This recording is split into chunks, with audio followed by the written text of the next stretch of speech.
इस वीडियो में हम क्रिया के बारे में जानेंगे। क्रिया किसे कहते हैं, क्रिया की परिभाषा क्या होती है और क्रिया के कितने भेद होते हैं, उन भेदों की क्या परिभाषा है। बहुत ही आराम से और बहुत ही अच्छे तरीके से हम समझेंगे क्रिया और क्रिया के भेद। तो हम इस वीडियो को शुरू करते हैं। क्रिया किसे कहते हैं, क्रिया की परिभाषा। जिस शब्द से किसी काम का करना या होना पता चलता है उसे क्रिया कहते हैं। जैसे चलना, खाना, बोलना, भागना आदि।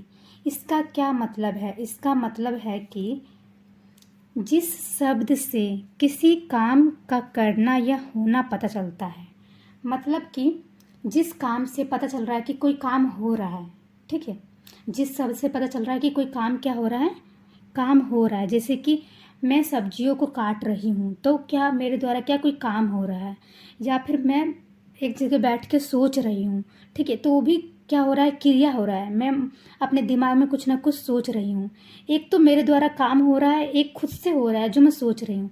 तो जिस शब्द से किसी काम का करना, ठीक है, कोई काम कर रहे हैं वो पता चल रहा है, या कोई काम हो रहा है वो पता चल रहा है, उसे हम क्या कहते हैं, क्रिया कहते हैं। ठीक है, यही इसमें लिखा है कि जिस शब्द से किसी काम का करना या होना पता चलता है उसे क्रिया कहते हैं।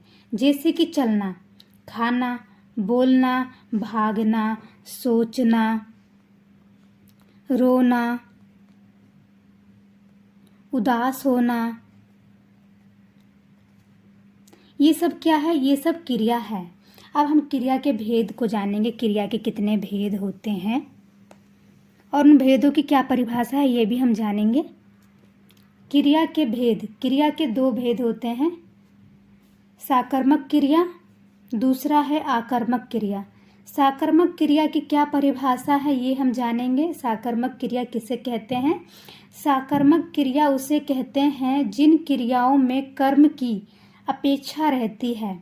इसका क्या अर्थ है? इसका अर्थ है कि जिन क्रियाओं में कर्म की अपेक्षा रहती है, कर्म की अपेक्षा रहती है, उसे हम साकर्मक क्रिया कहते हैं।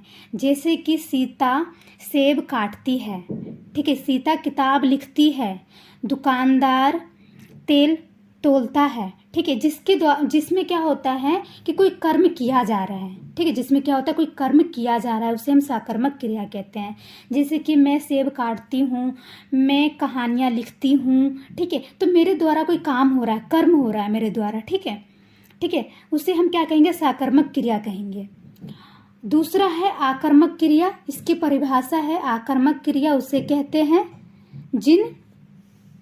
जिन क्रियाओं में कर्म की अपेक्षा नहीं रहती है, जिनमें कर्म की अपेक्षा नहीं रहती है, कर्म नहीं हो रहा है हमसे फिर भी क्रिया हो रही है। कैसे कर्म नहीं हो रहा है? जैसे कि जाना, मैं स्कूल जाती हूँ, मैं बहुत हंसती हूँ, मैं सुबह उठती हूँ, मैं बहुत रोती हूँ, ठीक है, तो मुझसे कोई कर्म नहीं हो रहा है फिर भी क्रिया हो रहा है, तो इसे हम क्या कहेंगे, आकर्मक क्रिया कहेंगे।